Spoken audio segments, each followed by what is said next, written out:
Hello and welcome to another episode of Ringside Fracas. I'm your host Naeem, and today I'm joined by Jide and Chris.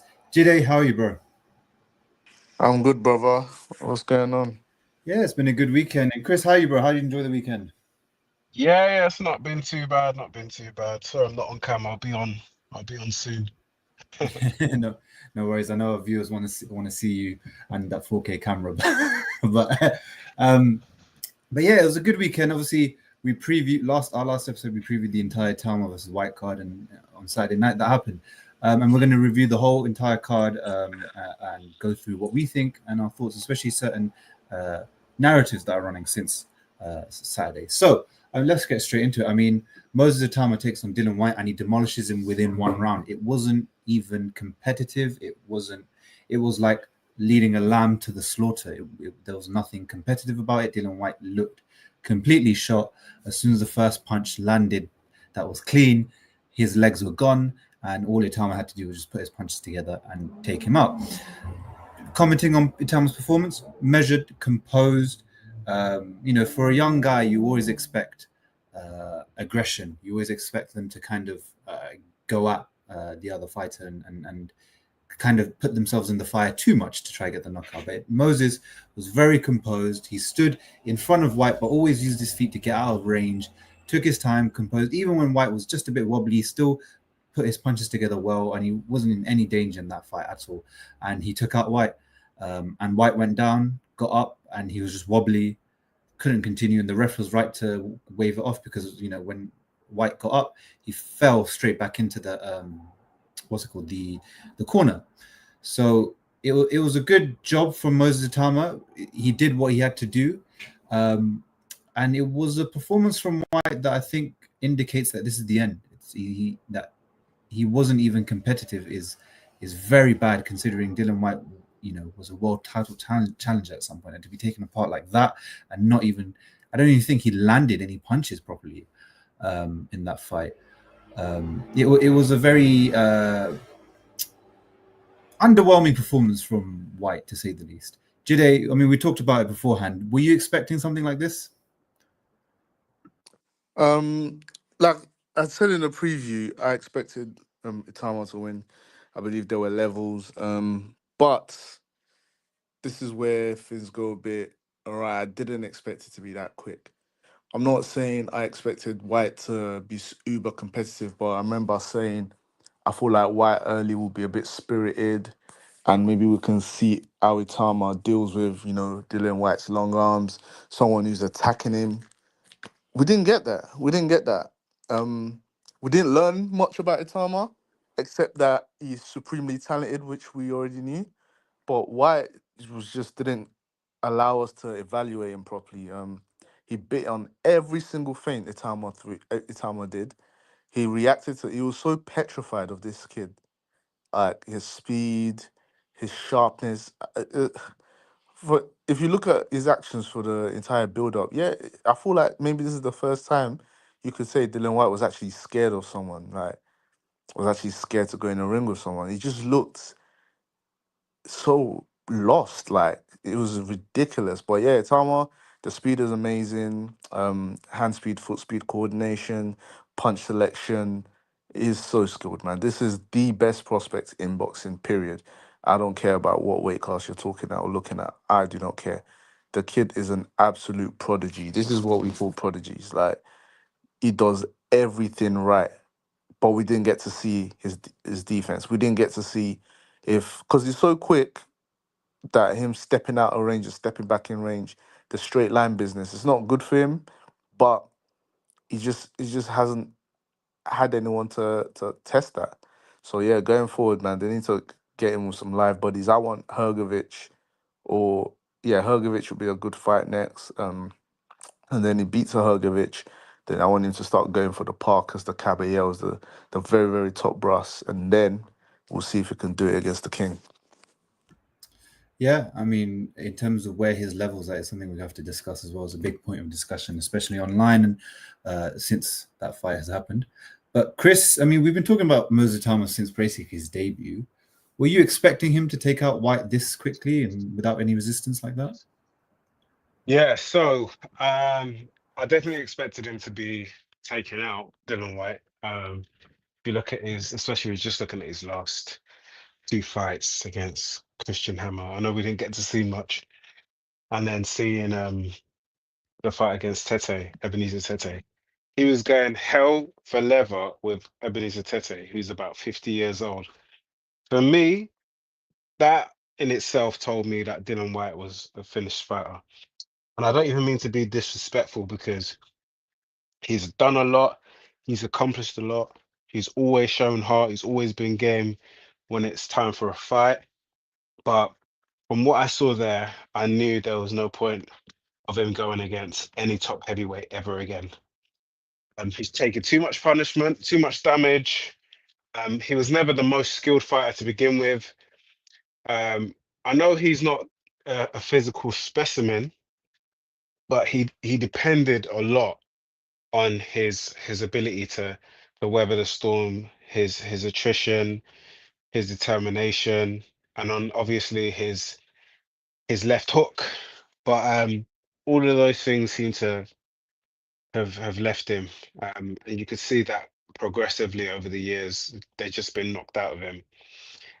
Moses, obviously, we know he's a prodigy from sparring Joe Joyce at 14 or 15, and then sparring, God knows, all sorts of Coley as a school kid.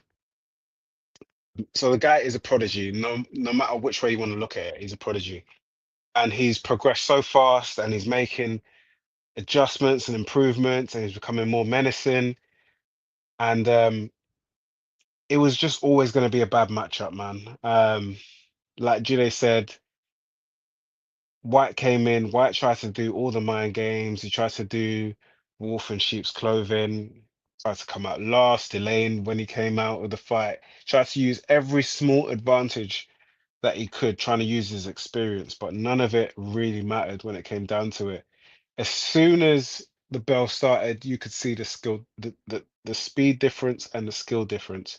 And for me, Dillian White's feet has always been an issue. They just looked lost. With the weight loss, he just looked even more feeble. It was probably better off coming in heavier weight on reflection, but either way, the same thing would have happened. Um, Moses has caught on to how much he was biting the feints, and he's caught on to how he was dipping solo with every single shot. And yeah, he's got caught. Initially, I think he's gone down. He's gone for a jab to the body, he's come up. He's missed the shot, and then he's timed Dillian Whyte, and we know what happens when you got Dillian Whyte's timing. He's caught him to the back of the head, and legitimately it was to the back of the head. And I do think that made a massive difference to how Dillian Whyte ended up going down. But for me, fighters get hit on the back of the head a lot of times. It happens in boxing. It wasn't on purpose. Dillian Whyte's head was dipped so low. It's like there was very little to hit, if we're being honest with ourselves. And yeah, that was all she wrote, man. Got caught with that big right hook to the side of his face. And yeah, he just never recovered. And I didn't expect him to recover. We've seen what he's like when he goes to the canvas. He's not great at getting up from the canvas. He got lucky against Joseph Parker. If there was more time in the fight, he'd get stopped. We saw how he went down against Tyson Fury. The uppercut, come on. People say it was well timed, but there was very little on the uppercut for him to go down, and he just doesn't get up well. So yeah, that was it. Yeah, I mean, one thing I was going to say about the fact that the back of the head. I agree, it hit the back of the head. But one of the risks that a lot of fighters run when they are leaning over and trying to dip low, especially if they're not slipping, they're coming, they're just leaning over straight down, is the fact that if someone throws a hook or a punch, they're aiming for the head, but it can stray to the back of the head because you've dipped down, you've opened that area now. Obviously, it's not legal, but at the same time, it's circumstantial. It's part of the circumstances. He wasn't aiming for that. It wasn't like he looped the shot all the way to the back of the head, or he found the back of the head and he hit. it just happened. And you're right. And I think one thing I remember last week we were out and we were talking to one of our friends about the fight, and we said how the weight loss Mm. can, while it can be a good sign, a lot of people said, he was in good condition and whatnot. We did mention that sometimes a drastic weight loss doesn't have the same effect that you think it might. And that, in fact, it could be even worse, as we referenced Andy Ruiz, where he had that weight loss and actually made him more susceptible to get dropped twice when he fought Areola. In the same way here, I mean, obviously, I don't think the weight loss was the biggest factor that made Dillian Whyte lose, but you could tell physically he's finished. His resistance was finished before. And this fight just showed that, because I think Itauma, while he's a fantastic puncher, great speed and timing, I genuinely believe he didn't hit with the hardest or the quickest punches, but because they were clean, it was enough just to put Whyte down and frazzle his brain. Like you said, with the uppercut from Fury, wasn't the hardest punch. Obviously, anyone else takes it, they're gonna knock. But we're talking about on a heavyweight standard, what Dillian has taken before. Yeah. The resistance keeps lowering down. I remember Dan Raphael put a tweet out, mentioning all the losses of Dillian Whyte, and it was like Joshua by knockout in round 7. I think it was Povetkin by knockout in rounds, I think it was like 6 or 7, and then Fury knockout in round 5, and then Itauma knockout in 1. And obviously he's aging as well, but it shows you over time his resistance is also going, because the clean punches are now taking less time to put him down. And and you're right. I think everyone's right. I think while he's done a lot, he's headlined a lot of pay-per-views. He's been a big name. I think it's time to call it quits, because the only thing he can really do is basically be a gatekeeper at this point, and he's going to get beat up. It doesn't look good for him. But one aspect for Moses Itauma, and one thing I liked about him was the constant feinting. The foot speed is quite good, but the maturity and the IQ. Like I said, when you're young, it's easy to get carried away and be over-aggressive with everything. He's not. He takes his time. He calculates everything. He picks his shots well. He fights like a veteran when he's inside the ring. So there's a lot to be excited about when it comes to Moses Itauma and what we can see and what we can expect from the future. But one thing we have to kind of pick on this topic is, where does he go next? Now, a lot of people, especially Turkey himself, is saying we want the Usyk fight next. He's probably Usyk's toughest test right now. I'm going to let you guys first do it, and then I'll give my take on what I think about where Moses' level is and what he should fight next. Chris, where do you think Moses should go next? And do you think he's ready for Usyk? Right, I've reiterated that first and foremost, he's not ready for Usyk. People tend to have this idea that when someone just looks really good and has a blistering performance or a series of blistering performances, they're ready for the top of the division, and that's just not the case. And I'd say it's even more so true with someone like Moses Itauma, who's only 20 years old. He's still got his whole career in front of him. There is no need for him to rush and to do these things. He's not gone past 6 rounds, and I don't know how, or I don't know if this happened in the past, where a fighter who has yet to go 6 rounds or has yet to go the distance has gone to go and fight for a world title. I'm not sure if it's happened in the heavyweight division, at least scheduled to go and fight 12 rounds at the very, very least. Because as we know, even this one wasn't scheduled to go 12. So I don't know. I feel like for me, the perfect fight for him to put his name on a map is to fight someone like, well, for the experience, I feel someone like Martin Bakoli would be good. Hrgovic is a very, very obvious choice, because Hrgovic, although I don't think he's the greatest of boxers, he's live and he's got a great chin. I don't think he's been knocked down yet, even though he's been stopped. So he'll take a punch. But I feel like that's a very, very winnable fight for Moses. But what we will see is that if he doesn't stop him, then it'll be interesting to see how he boxes. In terms of getting his name out there, and just improving his popularity. I feel like someone along the lines of a Jarrell Miller would be good, fighting in the US, um, beating beating Miller or stopping Miller, in fact, would send, send people into a frenzy. He'd gain fans in the US markets, and he'd just be generally more marketable. Um, But for me, as his promoter, if I was speaking as his promoter, the next fight would definitely be Philip Hrgovic. Fair enough. I think I agree with most of the points that you said. Jide, you're typically someone that we know who likes to throw people into the lion's den. Would you throw Itauma into the lion's den, or do you think he still needs to kind of go up the levels? Bro, like I've always said, if you think you're there, if you're fighting near that level, you are there. Like all this babying, bro, they should have just maybe made in this 13 or 12 fight, 13 fight, made him fight fucking, I don't know, who's out there.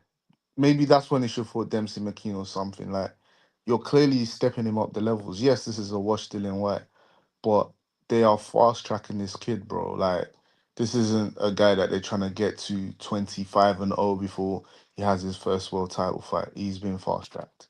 And if he is being fast tracked, they can't now say, oh, we can't mix him with the top brass. Like, you can't do that. You can't have your cake and eat it.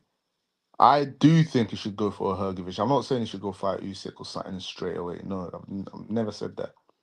But if he fights a Hrgovic and beats them well, or then he goes and fights a Parker, and then beats a Parker or something, if Usyk is still around, yes, he has to go fight him. I'm not this guy to say, oh, so now you're beating up the top 5, top 10, but now we're gonna wait till Usyk retires. No, no. I understand why people wanna like because Usyk beats him right now. I'll tell you that. We all know that, right? Because yes, he's faster, he's younger, all that stuff, but the experience gap is there, and Usyk just knows. We know he knows how to deal with speed. We know he knows how to. It will do some wily things that Itauma might not be ready for. But the thing about life is you just don't know what this kid is capable of until you put him there. You just don't know. Sometimes you might just have to put him there and watch him do his thing. So yeah, man, I'm not this guy to be scared of putting young, talented guys with wily, great veterans, bro. Like back in the day, this shit was normal, bro. Like the passing of the torch. This was how it goes. One of the main reasons why I wouldn't do it time on now is because I don't want him to jump the queues. Mad unfair. Like Caballero and Parker are literally right there. And I don't like how the Saudis is trying to like swerve around them. I think that's proper shit. But if them guys are out the way and he's the top contender, let's say number 1 WBO, number 2 WBC or some other shit like that, then why not? Why not? That's my thing, bro. Yeah, I think I agree. One question I'd ask most people, especially for the casual fans that watch that and think, oh, the Usyk fight should be next. If you put that version of Dillian Whyte in with any top 10 heavyweight, do you think he wins any of those fights? Probably not. Chance. No, he probably doesn't. He maybe doesn't get taken out in the same fashion, but he still loses all of those fights. Just because Moses took him out in 1 round, styles make fights, and Moses has the style to take someone like that out within a round. But it doesn't mean that Moses is ready to jump all the way levels. Like if we're looking at Whyte and we're looking at where Usyk is, where they are right now in their careers, there's a huge gap. I even said before the podcast, and Jide was there, I said this, Dillian Whyte wouldn't even be top 15 rated, like in terms of his skills. He'd be rated if, in terms of, how the politics go and you can just buy a ranking. But in terms of actual, is he actually top 15 rated? No. And like you said, Chris, we saw that in the Tete fight. He looked really bad in that fight. And so here is people jumping the gun, because one of the problems I've always mentioned that Itauma will have, that Dubois also had when they turned pro, is the lack of experience fighting better opponents. Both guys turned pro very early in their careers. They never had the chance to go to the senior amateur tournaments and fight the best. Fight the best world champion. Fight the best world champions, amateur world champions, and fighters that will be better than them at those tournaments. They never had that experience. So their first real experience will be when they're in the pro game, when they finally fight someone that technically is on a better level than them. That doesn't mean they can't win that fight, but because they don't have that experience, if you don't enable them to get to that level gradually, it's going to be such a big, drastic, difference in experience for them, and it's going to be tough. We saw it with Dubois. He's athletic, he's strong, he's got decent fundamentals, but he came up against a guy in Joyce first, who was just too tough. Like, he could take a punch, he could absorb way too many punches, but also had a better understanding of how to use his jab, much better than Dubois did. And he peppered him with that jab.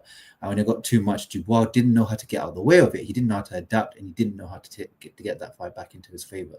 The same thing happened again with with Usyk. The fight wasn't going in his favor at all, and he lost, and he just couldn't, and he quit, and he couldn't get past that. And then again, it happened again where he fought Usyk again and got completely outboxed and outbeaten, outfought. And so with Itauma, he's missing that experience, but you can bridge these gaps by making the correct fights, but just don't push it where you go from a Dillian Whyte to an Usyk. That's too big of a gap. Obviously, if the chance comes, as fans, we would say to Itauma, you have to take that fight if it comes your way, because at the end of the day, you're a fighter. You've got to believe in yourself, and you just got to go for it. But obviously, that's where his team comes into hand. He's a talented fighter, and within the next 12 months, it wouldn't surprise me if he's either got a world title or he's fighting for a world title. What it seems like from behind the scenes, it seems like Team Itauma want to fight someone like Jermaine Franklin, they've mentioned, which I understand why. He's a crafty opponent. He's not that high skilled, but he's crafty. He's tough. He had fights with Joshua and White where it was tough. He didn't win, but he made it really tough for them, and they didn't look that good. Yeah. So that's a good type of opponent for them to choose. Hrgovic is another good opponent. He's skilled. He was one of the most talked about amateurs when he was coming out of the amateur scene. Like Itauma, he was always being called to like the big sparring session, sparring David Hayes, sparring Wilder when he was young, and he was on that. But again, while he is skilled, he's not really that athletic or that intense, and he's very hittable. It's a good chance for Itauma to not only get a few rounds, but also you want to see Itauma under a bit of resistance. Obviously, if that doesn't come his way because he's that good, then you can't really complain. But the guys that have been in front of him haven't been able to provide any resistance at all. So, there's still a lot that we have to see. Even Jarrell Miller, like you said, would be one that, he's not technically that brilliant, but he can still provide some resistance, and he can still make it a tough fight. These are things where Itauma, will get experience from and learn more. Like, let's be real. I learned more from Moses Itauma in his fight against Konstantin Dovbychenko than I really did learn against the fights with, McKean or Wack or White. And the reason I say that is because that went all 6 rounds. Dovbychenko was a tough, solid dude who could take all his punches. And it really forced, you could see it on Itauma's face, it really forced him to think a lot in terms of how he's going to break this guy down. He couldn't, and it pissed him off that he couldn't break him down.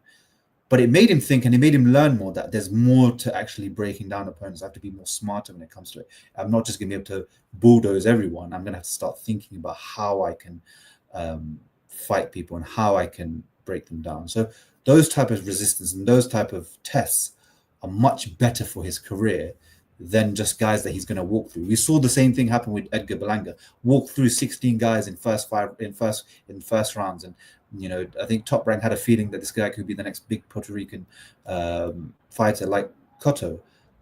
And then they put him up against, I forgot who it was, but they put him up against someone. I think it was Steve Rolls. It was his first fight where it was actually a decent test, and he just didn't look the same at all from those first 16 fights. And since then, he hasn't looked really that good. He's not someone that blows you away. So I think there's a lot to consider when it comes to Moses Itauma. I think, we can't jump the gun just because someone's been knocked out like White, who, like we say, it wouldn't even be a top 10 heavyweight. We need to see the statement first when he takes on a top 10 heavyweight. And if he does blast them out in 1 round, then you can make the argument, the Usyk fight should happen next. Raider Transplant Angelo says Moses Itauma is the truth. Ra Hokum says Peter Rademacher challenged the undisputed Patterson on his debut. He also said nobody will ever be ready for Usyk. There's no opponents who can bring his abilities to experience. I mean, you can't get ready for Usyk, of course. I mean, Usyk is Usyk, but you can still bridge the gap between what you faced and Usyk. Like going from fighting a Tyson Fury to Usyk is a smaller gap in levels than going from a Dillian Whyte right now to Usyk. You can still like bridge the gaps, if you get what I'm saying. Ra thinks he should fight Miller in New York City because Miller will verbally abuse him. Yeah, true. That would be good as well to see how stoic he can still be, Moses, when put under this pressure, especially the way Miller acts and what he does. The only problem with Jerome Miller is how unreliable he is. He's got loads of promotion issues, which is why he can't get a fight, and obviously the obvious steroid usage. So, and he says, make the Dovby rematch. Yeah, I mean, that guy, let's be real, Konstantin Dovbychenko was a bigger test for Moses Itauma than Dillian Whyte, McKean, or Wack. So give credit to that guy. He took Itauma all 6 rounds, and so did I think Espindola or someone like that. But yeah, I mean, there's a lot to consider when it comes to Moses Itauma in terms of where he can go. But it looks good, and hopefully they get him back out again soon. I was hoping that they get him on the Eubank Ben card. I think it'll be very good to get him on a stadium fight in the UK against a name UK opponent and or someone that's known, so that way it pushes a profile. Because one thing, I've mentioned, I want to get your takes on it because we mentioned this in the preview part. I mentioned it now. The reaction to the knockout isn't as big as it should have been because it's in Saudi Arabia, because it's on DAZN, and because it's behind a pay-per-view. Had this been in the O2 in front of a London crowd, had this been on Sky Sports and done the news cycle, then I think it would have been a huge knockout. It would have been viral. It would have made the rounds. It would have, the nation would have known about this knockout. I think it's gone really quiet, and a lot of people don't know it. Even now, I've got loads of friends who watch boxing, but on a purely casual level, they do not know who Moses is. They've never heard of Moses Itauma. Even now, they still haven't heard of Moses Itauma. Nothing's come on their feed about Moses Itauma, anything like that. Jide, what do you think? Do you think this knockout and this viral knockout and the stardom of Moses Itauma is being kind of muted because of the circumstances behind how he's being promoted? Yeah, I definitely believe that. That's the problem with these Saudi shows. I feel like prospects shouldn't go to Riyadh season. I understand the thinking because Turkey's trying to create his own thing. He's also trying to make they're trying to put Saudi Arabia on a map and make it seem like they're the ones developing the new generation of boxers or whatever. But unfortunately for them, he's English or British, I should say. He's a British man. He should be over here getting built up like an AJ was. Even Fury, although Fury will say he never really got the love from the UK crowd or whatever. But to the point he got to where he faced Klitschko, he still had the UK media cycle when we had was it Santander Sports? I forgot all them guys. They were still pushing in Box Nation. They pushed Fury. Like, we need Moses here. We need to have him at least fight 2 or 3 times here. If he's gonna do the Riyadh thing, do it once. But yeah, like you said, Dillian Whyte is a big name here. If they fought in O2 and he stopped Dillian Whyte, everyone would know about it. It would be back page, main news, new AJ or some other shit.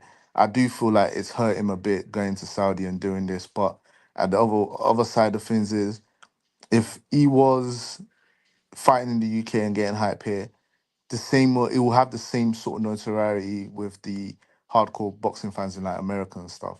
I feel like they're very keen on him. They like his story because they don't have a lot of guys that they can really root for. They got Torres, yeah, but they don't really have guys that they can say, "Wow, this kid." But they've got him.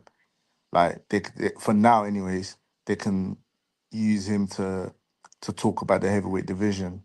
But yeah, I agree with you. I feel like they should definitely bring Moses back. He should be doing OT fights strictly from now. I don't want to hear about no Wembley. The Saudi shows, maybe if it's but his next big fight has to be in the UK. Has to. Yeah, I mean, I completely agree. And one thing Ra says, which I agree, is Moses also doesn't want to promote himself. He hates talking, and he's not really menacing enough in his personality to play the sinister, brooding killer, which is completely correct. I think a lot of boxers nowadays kind of expect the fights to make the money itself rather than promoting themselves. And we've got a whole generation of boxers who should be doing much more, considering the tools and the opportunities in front of them.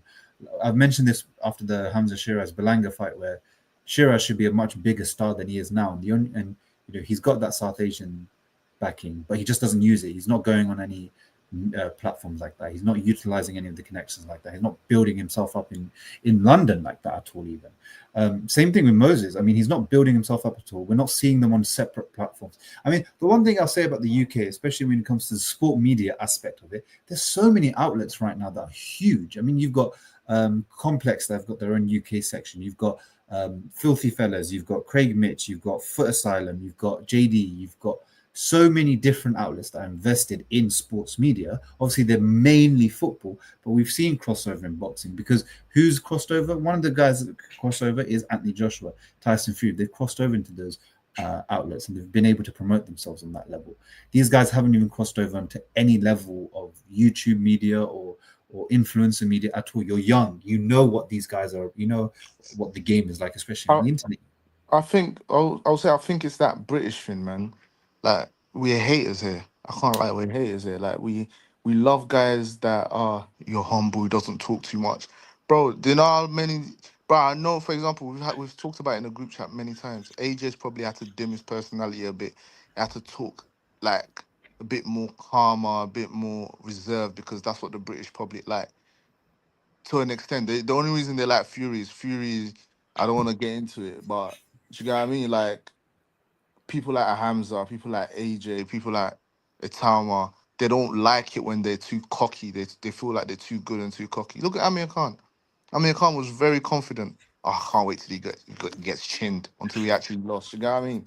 It's Yeah, but like the British fans are a bit weird like that. So I don't know if these guys are being advised not to promote themselves and not to talk themselves up.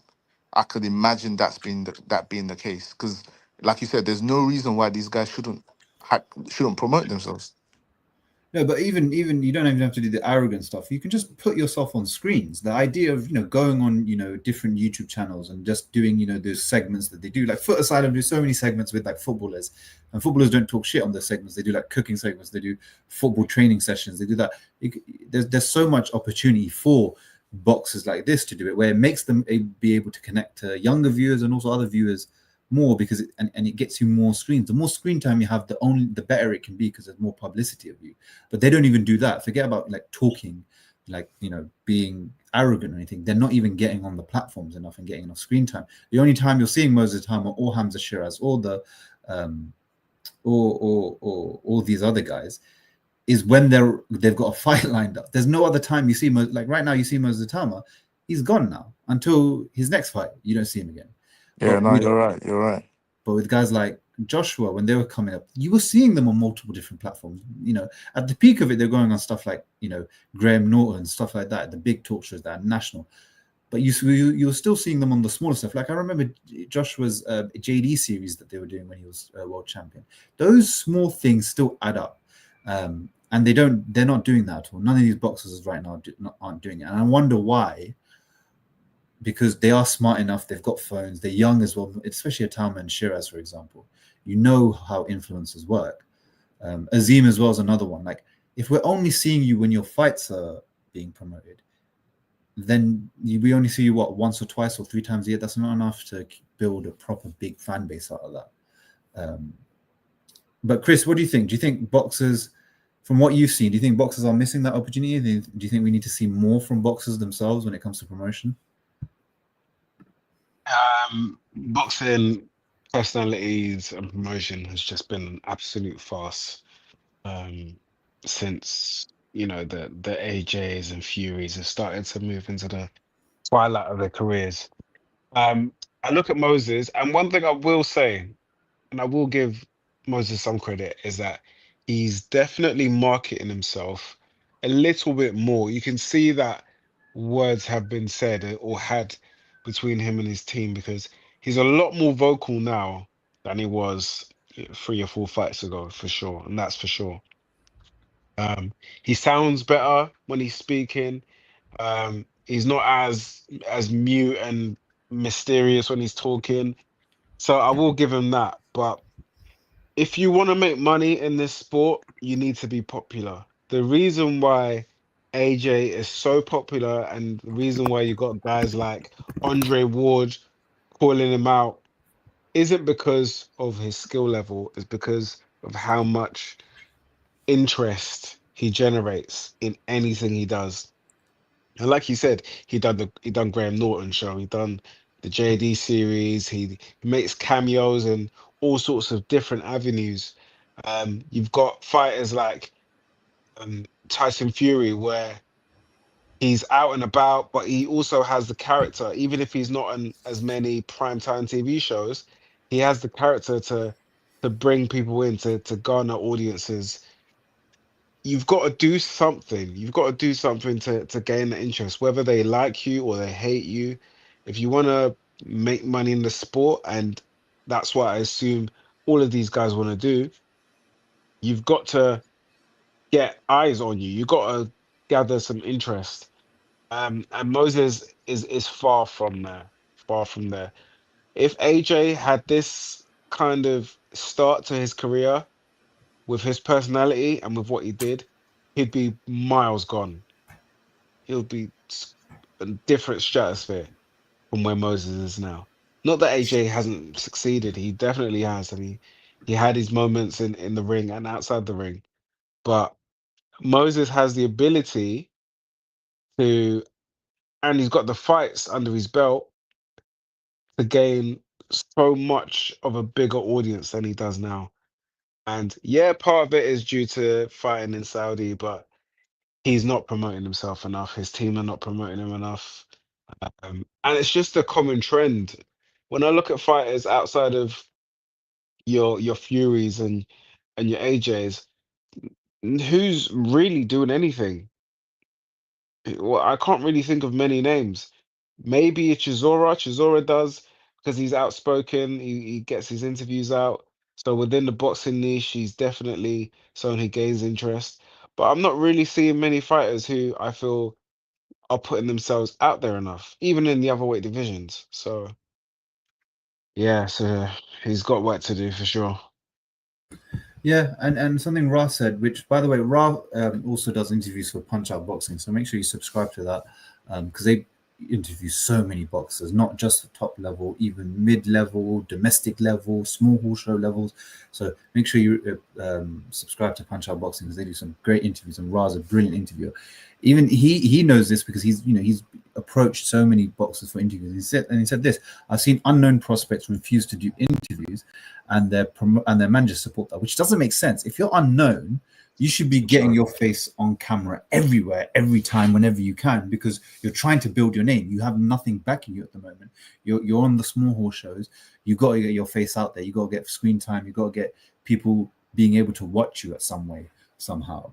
And the fact that they're saying no is just very worrying as to why, and why managers don't think that they could utilize social media like this to their advantage to push and promote. And he says the promoters are also to blame. They should be telling fighters you have to speak in public. You'll be at the back of the queue for big fights. He's right. Like you're expecting, like a lot of boxers now think all you have to do in boxing is just train, show up, and fight. That's never been the story. You have to train, you have to show up, you have to fight. You just have to promote your fight. The business model has always relied on you promoting your own fight and making it bigger. Now you can rely on wanting the boxing to become a UFC model where you get set salaries and wages and whatnot for it, but that takes away your earning potential. Then you just get whatever you're given, and even then you still need to promote yourself, because if you're not a top level fighter in terms of interest, they're not going to pay you as much. So I don't get some of this stuff that some boxers do. It's just very confusing, and I think that needs to change. I think boxers need to realize there's a lot of self-promotion that needs to work. Not only my promoter needs to work and promote for me, but I need to promote myself. I can't rely on just someone else doing it, especially with what's in front of me in today's age. And Moses Itauma, I hope, learns that if he wants to become a superstar, he also has to start doing that as well. But on the undercard, we have another heavyweight fight in Philip Hrgovic taking on David Adeleye, and he beat him over 12 rounds. And in fact, he also dropped him. I think it was in the 8th round after Adeleye stuck his tongue out, and then he punched him in the head and dropped him. It was what I expected.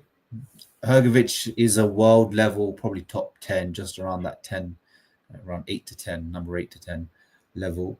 And Adeleye is around British level at best. He's very limited. He's a puncher. He's got heart. He's got a dog, but that's about it. I mean, he landed loads of punches on Hrgovic in that 8th round where Hrgovic's chin really stood up to it. But mainly it was just Hrgovic dominating behind his fundamentals and Adeleye just trying to find moments that he couldn't. Like I said, it's what I expected. I expect Adeleye to go back towards the domestic scene and fight the likes of, maybe do the Dacus fight again. Maybe there's a Johnny Fisher fight that they could do, Dave Allen even, something like that, around that kind of level. And with Hrgovic, it's interesting because obviously we said Itauma. If not, I think if Hrgovic really wants to make a resurgence, Derek Chisora might be a shout to take on next, because Chisora's high up on the rankings. He's older, but he's also British, and it's building up Hrgovic's British name, because obviously he's taken out Joe Joyce on short notice. He's beaten Adeleye, and then taking on Chisora would be a good resurgence for him. Chris, what's your thoughts on Hrgovic beating Adeleye? I assumed Hrgovic would beat Adeleye in my prediction for the fight. I know a lot of people had this weird idea that Adeleye would win. I just didn't think he had anywhere near the amount of skill to compete with Hrgovic, even at the worst of Hrgovic. For me, it was a pretty straightforward fight. Hrgovic, like you said, behind his fundamentals, at the jab, the 1-2, picking shots. Adeleye looking to react, tentative, not throwing enough shots, trying to have a big moment, maybe fishing for a knockout. I'm not too sure. Sometimes, fighters have good sparring and a good training camp and believe in their ability to knock fighters out, but it's never as easy as you think it is when you're actually in the ring. And as we know, he struggled against Jamie TKV, who is British level, whichever way you want to put it. He's British level, and he completely outboxed David Adeleye. And Hrgovic only had to be at a British level, in my opinion. He only had to be sound technically at a British level. Someone made a good point about Adeleye, saying that he fights like someone who hasn't really had any real boxing training. And I see it because his fundamentals are so poor. He fights at times like a white collar fighter. Now, I think he is gifted. He's very strong. He's got a decent hook, maybe a bit too over reliant on it. But everything else, in terms of his tactics in the ring, his footwork, even the use of his jab is so limited. We saw him on the pads the night before the fight, or I think it was a few days before the fight, looking sharp on the pads with his jab, keeping his hands low, dropping his hand as soon as throwing the jab. And I felt like that was going to cost him eventually. It's such a bad habit to have as a heavyweight. And yeah, he just got his head punched in, essentially. I saw his interviews after. He was disappointed, rightfully so. But I don't see a reality where he really wins that fight again. I think if they fought again, he'd probably get stopped. From Hrgovic's point of view, it's getting harder and harder to rate Hrgovic. I think his stock has plummeted quite a bit, even with the wins and the victories that he's had, because he just doesn't have that heavyweight power that we think he should have. His inability to stop Adeleye, for me, spoke volumes, honestly. And then obviously his most glaring flaw is the fact that he just likes to eat punches. Just terrible defensively. And it's all good until it breaks, and then you end up in a Joy Joyce JoJo's situation where now you look vulnerable anytime a big shot comes in. Um, and I feel like if he fights someone like Moses, they'll probably stop him. Um, could see AJ stopping him even at this point in his career. Yeah, so all in all, entertaining fight for sure. That round 8 was something that I definitely watched a couple times. But in terms of pure boxing skill, uh, wasn't really impressed with either fighter, and but the correct man won. Yeah, no, I completely agree. The 505 says, let's go, my guys. Big up the 505 always. She also asks, do you guys think Adelaide's stock went up or down? I got a lot of shit for this on Twitter, and we'll get into that. In my opinion, Adeleye has always been what he is. But if you keep showing performances where you're consistently limited in terms of you got power, but beyond that technically you can't really do much. You can show heart, and heart is good. You're a tough guy and whatnot. And that round 8 was good for, Adeleye was showing his heart. I just think it goes down because, in the sense of, you can never rate Adeleye as a world level talent, and just that fight itself kind of just shows he's not. In my opinion, obviously, I hope he proves me wrong, but I can't see him ever getting towards world level just because he just doesn't have the IQ or the mindset, the skills to get to that point. And one thing, even you can say, I think he's like Chisora 2.0, but even Chisora at his best was better than European level. Even now, Chisora, I think, is probably world level, and that's better level than what, like, Chisora beat Wallin, for example, and Wallin was very timid and whatnot, and Chisora beat Joyce. Do I think Adeleye beats those versions? Maybe, probably not though, because Chisora is not that limited. Adeleye is much more limited in terms of his ability. I think that's where his stock goes down, where the more you see him against guys that are around world level or around European level, you'll see that while he does have power, he's always threatening. He's very limited in that ability. He just can't bridge the skill gap. I mean, I got people on Twitter offering to knock me out for saying that, so that's my take on it. But they went quiet after I said let's do it. But anyway,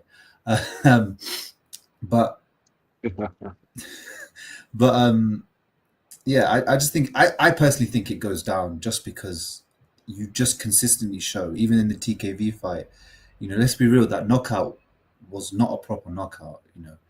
It was the referee's fault because he tapped the hand and he shouldn't have done that. And there's partly Jamie's fault because obviously you've got to defend yourself. You can't rely on it. But the referee also kind of messed up as well. But Adeleye, I think he's got power and that's fun to watch, but he's quite limited. And when you're trying to see him try to find the knockout, it's hard. If it comes to him, it will. But him trying to actually create the knockout is very difficult for him to do so. And that's why for me it goes down. Jide, do you think Adelaye's stock went up or down? I don't think it went up. Yeah, I think it went down. Yeah, echo it. There's not much for me to add. I echo what you and Chris have said. But what I will say is I don't think every fighter needs to be world level. I think you can make a niche for yourself, be exciting, be fun to watch, and people will tune in. And I feel like that's where Adelaide's got to. I'm sure he's ambitious and his pride wouldn't want him to do that. But I feel like that's where Adeleye can forge a career, because at the end of the day, this is a career for these guys.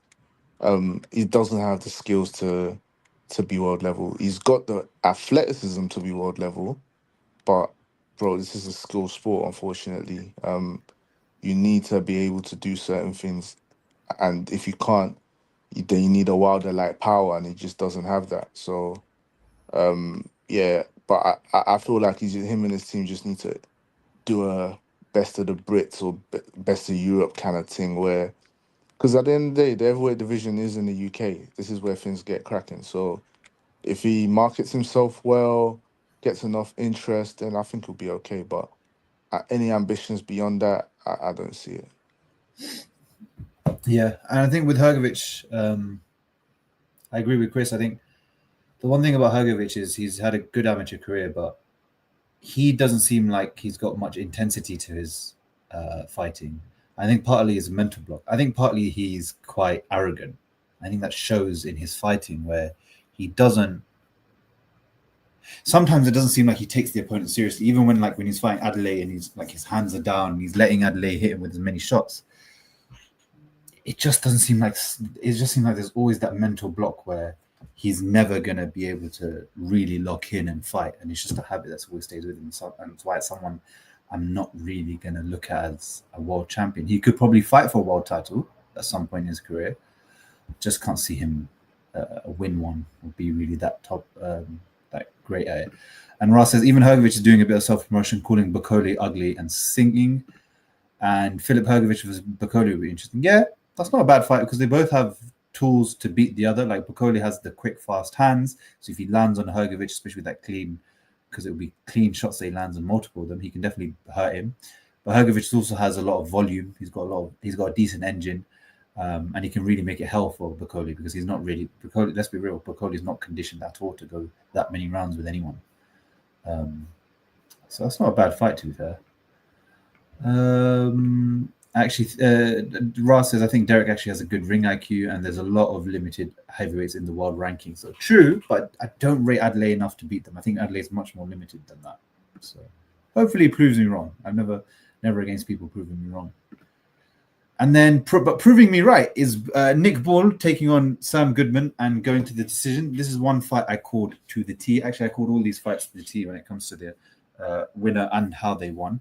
I've actually got a newsletter that comes out now every week. So if you want to check that out, just go on Ringside and you'll see I retweet it every week for predictions and previews. And then I went 5 for 5 with everything. And this one I called spot on. Nick Ball is what he is. He's aggressive. He's relentless. He's not the sharpest cookie in the box, though. He's very limited when it comes to world level fighters. He doesn't set up his shots a lot. He's often chasing. He's quite over aggressive at times. Sometimes smothers his work too often. He's always looking to create shots, and when he's got a mover in front of him, actually he messes up his footwork where he has to start chasing a bit more and taking more steps often than he has to. Sam Goodman expected to have the tools to be able to frustrate Ball, but not be able to keep him off and be able to do any damage to Ball where he can actually build some momentum. And Ball, I think, is an overrated finisher. I think a lot of people think that because of his relentless ability and some of his knockouts that he can really go for finishes. I've always thought he's not that good of a finisher. Even when he does have you hurt, he's unable to capitalize because of the things I've said, the over-aggression, his footwork, some of the shot placements, the shot selection. It's a shit. Honestly, he's our only UK male world champion. But if he comes up against a guy like Fulton, if he comes up against a guy like Espinoza, if he comes up against a guy like Angelo Leo, the other champions in the division, or if Inoue decides to come up and face him, he's losing his title. Those are top quality boxers who will be able to stop the aggression, hit him with shots, and be able to put him down. Even though he's a monster and he's really tough, no, he hasn't faced anyone like those guys where they've got power, but also they've got ability as well. He's faced guys that either have power or they have ability. And so he did what I expected him to do. Goodman, I think, showed a decent account of himself, but again, shows why jumping up weight class to face the world champion probably isn't the best decision because it's hard to get used to the physicality and the punches and the power. But he showed a good account of himself. He made that a better fight than he should expect, than I expected. Jide, your thoughts on Nick Ball and how he fares? Yeah, the boy is not good, man. He's good, but yeah, there's a level, and he's hit his limit. He throws a lot of punches. He just doesn't move his head, doesn't move his feet. He goes strictly off relentless. Like he's just so relentless, and it doesn't have power. He's so lucky he's fighting in the division he's fighting at, where there's not that many guys with concussive power. But I feel like that's changing. Like you said, if he fights the other champions, he goes to sleep, man. He gets beat. But he's an exciting fighter. He's in good scraps. I won't say the scrap with Goodman was good, no pun intended. But he's usually in good scraps. But yeah, if he fights one of the other champions, he gets beat, and we'll have no world champion. So yeah, Moses and them, man, they need to hurry up, man, because it's looking dark out here. Chris, your favorite fighter, Nick Ball? My favorite fighter of all time, man. He's not good. Unfortunately, he's a great fighter. So he's a really, really good fighter. He can scrap. He's tough. He can take a shot. He can give a shot. At what he does, he is very good. He's very good at what he does. But when I see him, I see a Pitbull Cruz. I see a very, very tough fighter who, when they come against the first really technical fighter, or the first, to be honest, heavy puncher, everything changes. And I think the technicality is what's going to get him, because when I watch him, he seems, I don't know if, so sometimes it's hard to gauge whether the fighter is just technically limited or if they're choosing not to fight towards to a certain standard because it's just not to their strengths. I saw so many times he'd just stand there and wait for his opponent and throw loads of shots with not much thought in it and not much respect for anything coming back. I feel like if Goodman had a bit more pop, he'd be a lot more tentative coming in. But yeah, ultimately, I just feel like, I don't know how controversial it is, but for me, he's very lucky to be a champion in the first place.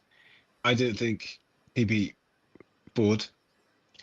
And then ultimately, when he comes against, the other champs, I think he's really, really going to struggle. He's going to make it exciting, and he's good to watch, that's for sure. And I think that's really important. But he's one of those guys, and I think I said it during the time of the fight, where he's going to look good for now, while he's still young, while he's still got that aggression. But you can't maintain that level of aggression. Honestly, I don't think you can. And once that fades even the slightest bit, he's going to be in a big, big problem.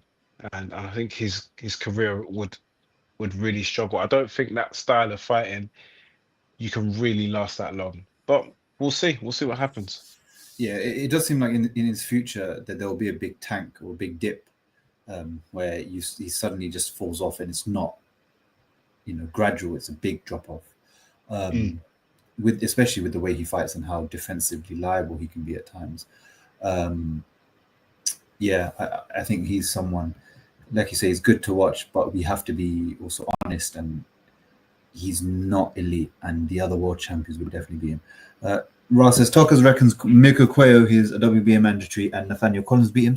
Nathaniel Collins, I think I'd hold out on, just because I need to see more of Collins. That fight against Lee McGregor was brilliant, the way he bullied McGregor and put him down. But I still need to see a bit more, especially he's got this European title fight coming up, and as he's going through the levels, and it could be a possibility. And Mirko Cuello is a really good opponent. I think that's a very tough opponent for Nick Ball to fight. Stylistically, just it can be tough. And I think that those are decent shouts to make. Nick Ball isn't someone, like his last three opponents have been super bantamweights: Goodman, Ronnie Rios, and TJ Doheny. So if he faces fully fledged featherweights, he's going to struggle. Goodman didn't deserve that fight after ducking Inoue twice. True, I agree. I don't think Goodman deserved a big fight until he proved he could show up to it, because he basically messed up the Inoue fight more than twice, actually. But hey, money talks, and I think Ball is going the route of wanting to somehow get an Inoue fight, and one of the ways to do it is to fight the fighters that have been linked with him. So TJ Doheny, Goodman, and seeing if he does good to get the attention of Inoue, I guess. And then just the last two fights, I put everyone on. I told you guys Hayato Sutsumi versus Kaisa Schwarz would be a mismatch, and it was. Sutsumi looked really good. But it's one of those fights where I actually think he took a step back in terms of levels. So you saw him; he was quite violent and he's quite fantastic. And it's good that he was on that platform because he's been now showed to a different audience that he's not really used to. But there's still levels to go. But I think he's a world level talent just off of his skill, the way he fought, the way he keeps fighting. I think this is someone who needs to fight an eliminator next, I think, and then hopefully in 12 months we'll be able to see him fight for a world title. Jide, I remember on the group chat you were saying Sutsumi is really good. What are your thoughts on him now after watching that? Yeah, man, I'm a fan, man. I'm a fan. I'm going to be locked into his fights. You definitely put me on. He's like a Japanese Golovkin. The way he stalks it and like cuts off the ring, his IQ, it's just everything about him is so good. Punch selection. I could see that because of, like you said, the levels he was taking. He was doing things that you probably shouldn't do. Like, he was getting caught with shit shots. Like, but obviously stuff like that, I feel like when he finally does fight for a world title, he will iron out. So I'm not too worried about that. And based on his style, anyways, he's gonna get hit by those sort of jabs. He's gonna get hit by those shots because he's forcing the action. But he's very intelligent pressure. It's that pressure where Canelo used to do in his pump, where and obviously Golovkin as well, where they're right in front of you, they're always in front of you. So you're forced to throw something that the nervous energy just keep throwing shots at them because you just want them to just keep them away from you, and they're just there. They're always there. And I feel like that pressure eventually got to my man, and yeah, it just took him down. The body shots were great.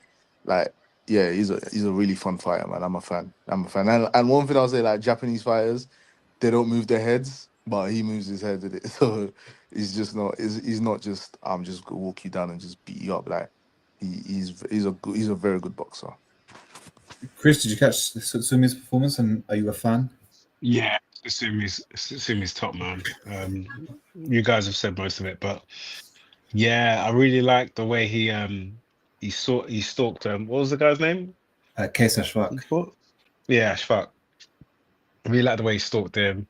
Seems like he's got power in those hands. Um, it's just very, very entertaining to watch, and I'm just waiting for him to fight top opponents and build a bit more of a name for himself because I think he's got a big future ahead. And it's interesting, he was rated quite highly when he's coming out of the amateur scene, and he's only like 8-0 at the moment. His younger brother, so he's being obviously backed by Turkey, and obviously that's a big thing for Japanese guys because you don't really, other than obviously Inoue and Nakatani, it's hard to get that backing. But Turkey's backing him from the beginning, not beginning, but from now. Turkey's also backing his younger brother Reito Sutsumi, who in the amateur system, actually people rate Reito higher than Hayato in terms of potential. So Reito is one to watch because he was on the New York ring card. He was one of the first fights when Garcia fought Romero. So Reito's another one, his brother, also to watch, who apparently has a higher potential. And I think also is quite up there when it comes to where he could go. So those two brothers are ones to watch because they definitely have world title potential in them. So it's fun to see how they get on. Obviously, Ray Ford also made his comeback, not comeback, but fought Abraham Nova. Typical Ray Ford performance. Nova did make it quite tough at the start, but Ray Ford does what he does, and I think there's not really much to comment other than we need to see him in a world title at that division. So fight for that. So there's not really much to touch on that. One big thing before we leave things, one news that kind of developed recently. Mr. Daniel Dubois, or otherwise known as Chris's favorite fighter, has left Don Charles and has joined Tony Sims. Chris, since he's your favorite fighter, what do you think? I've never really rated Dubois' decision making up until this moment in time. This is the best decision he's ever made. Don't know, man. I just don't rate Don Charles, man. I don't rate Don Charles. I feel like he was very fortunate, essentially, in getting the Daniel Dubois gig. I think he was very fortunate, and I don't think, for me personally, I don't look at Daniel and think he's done something that another trainer couldn't have trained him to do. When I looked at the AJ fight, when I looked at the Hrgovic fight, when I looked at the Miller fight, it seemed to all stem from his dad. You know what I mean? But I'm still gonna give Don Charles credit because we know he was there. We know he was coaching him, whether Daniel was listening or not. Um, So and he's gotten through some decent fights. My issue, and what has always been my issue, is the fact that where does Daniel actually go from here? Because he's gonna be with, I think he's with he's with what's his face? Tony Sims now. Tony Sims. Mm. Is it gonna be a similar case as it's been with all his past trainers where it's a 50-50 job between Tony Sims and his dad? Or is Tony Sims gonna get the keys to actually train Daniel Dubois? His dad has got to make a very, very big decision here for the sake of his career. If he wants to be around fringe level, I mean, Daniel's talented anyway. So the chances of him, getting a world title somewhere down the line is pretty high. But if he really wants to get Daniel to be at the peak of his powers, obviously now we know he's going to be competing with guys like Moses Itauma. They've really got to come to some sort of conclusion as to who is going to be the head trainer. And it kind of shows, in the corner, it shows all throughout the interviews that there's some sort of miscommunication and disconnect between trainer and Stanley Dubois. But yeah, they've got to get that sorted. In terms of Don Charles, I don't know where he goes from here. I don't know. Maybe he can. There's a fighter I know he can train. His name is George Fox. Maybe you can get him to fight Daniel at some point in his career. But I don't know where Don Charles really goes from here, if I'm being real honest with you. I mean, he's in his 60s, so retirement isn't too far off the cards. I'm sure he's made a lot of money. I don't know. Do I feel sorry for him? A little bit, because he dealt with a lot of stuff. He took the brunt of most of Daniel's failures and is seemingly being left behind. But that's boxing. Do you know what I mean? It is what it is. Yeah, I'm not the biggest fan of fighters always leaving coaches after a loss. Not because they shouldn't. I just think if it's genuine, obviously we don't know how a fighter and a coach's relationship is and what happened in the build-up of a fight. But if there are genuine cases where the coach didn't do enough, or the coach has kind of gone off on a tangent, and it's not wrong for the fighter, or the fighter just needs another look in something else, and he knows that we made some mistakes, and I think someone else coming in and someone else's eyes and will be able to help fix these issues. But sometimes what fighters do is they tend to leave the blame on the coach, and they don't have their own accountability to think, okay, I also did certain things wrong in this camp, and I need to change that. So I don't know what the dynamic is between him leaving or whatnot. It's not a good look that before the fight he's elbowing Don Charles at the face-offs and whatnot, and then not really listening to him. And the reports are, obviously that Stan Dubois takes more control than Don Charles, and Don Charles really there, and then he drops in. Like you say, these issues just continue from coach to coach. Then it isn't a coach issue; it's the issue with the fighter. Jide, do you think this is the resurgence of Daniel Dubois, that leaving Don Charles is what he needed to do, and he's going to come back now? I think the word is out on Daniel, man. I think everyone knows what to do with him when they fight him. With him, he's at his limit, in my opinion, in terms of just who he is as a fighter. Daniel is very matchup dependent. So if he's fighting a guy, he can feel pause. He can, like, his punches can touch, and he can hurt them. He's gonna blitz you. Daniel will destroy you. But we've seen it time and time and over again. If you can take his punches, it's a bit different, and then you can give it to him back. He doesn't like it. I don't know how a new trainer fixes that. I just don't know. He's got good hands. He's not the quickest with his feet, but he can get about. He's got good engine when he wants to. Like when he's on top, he looks like he's got a good engine. Do you know what I mean? Like nothing can stop him.